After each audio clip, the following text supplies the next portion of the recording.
Morning class first हमें चल रहा था चैप्टर 1 वाला।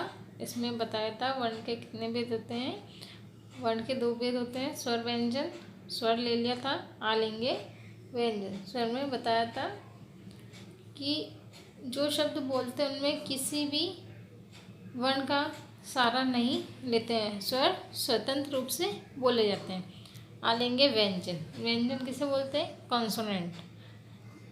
जैसे जिस वर्ण को बोलने में स्वर की सहायता लेनी पड़ती है उसे व्यंजन कहते हैं। जैसे कुछ भी शब्द बोल रहे हैं तो उनमें स्वर की सहायता लेनी पड़ती है। जैसे क, पीछे क्या आ रहा है? ए की ध्वनि आ रही है ख, ए की आ रही है ग, ए की आ रही है च। इन सब में क्या आ रहा है?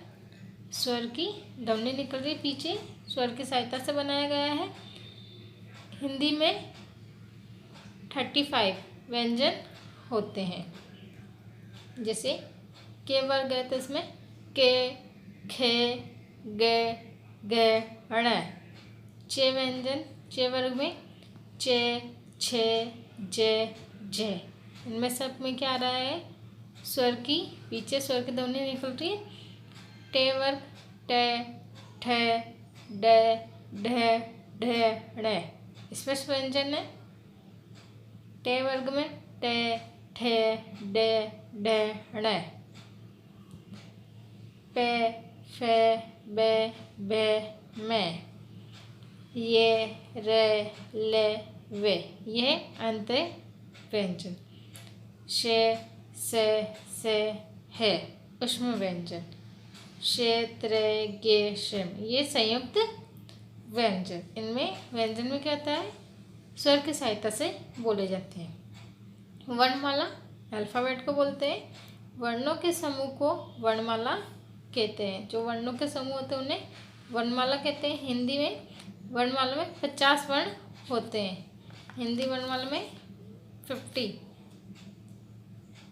वर्ड होते हैं। अब लेंगे इसका होमवर्क। देखिए, स्वर किसे कहते हैं?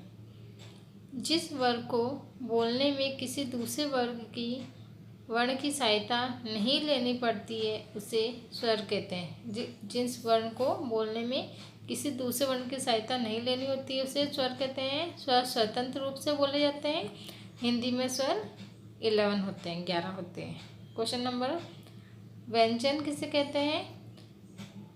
जिस वर्ण को बोलने में स्वर की सहायता लेनी पड़ती है उसे व्यंजन कहते हैं। हिंदी में 35 मीन्स 35 व्यंजन होते हैं। ये आपको होमवर्क में करना है। Thank you.